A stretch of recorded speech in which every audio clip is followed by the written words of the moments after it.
We are going to be showing the difference in mitosis and meiosis using blow-up noodles. Each noodle represents a singular chromosome. Two noodles of the same color together represent sister chromatids.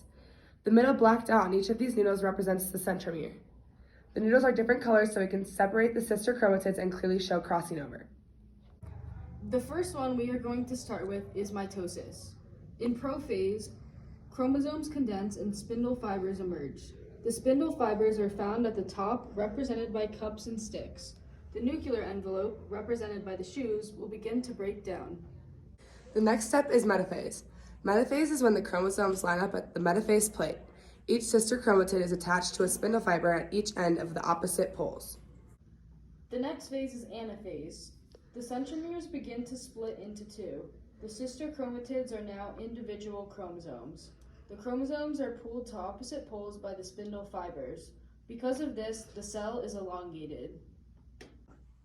The next stage is telophase.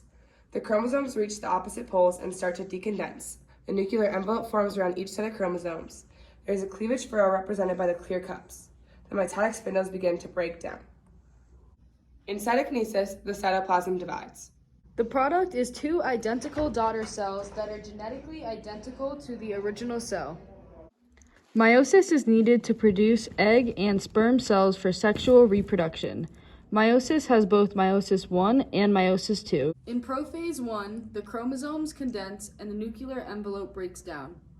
Crossing over occurs. Crossing over is one way we get genetic variability. The next stage is metaphase 1. Now that the nuclear envelope is gone, the pairs of sister chromatids line up at the metaphase plate. The order that they line up also causes genetic diversity. In anaphase 1, the pairs of sister chromatids stay together and move to separate poles due to the microtubules being connected to the centromere. In telophase 1, chromosomes gather to separate poles of the cells and the nuclear envelope forms. There's a cleavage furrow separating the cells.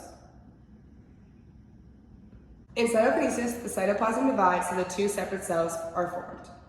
Meiosis 2 has the same thing happen as the stages in mitosis.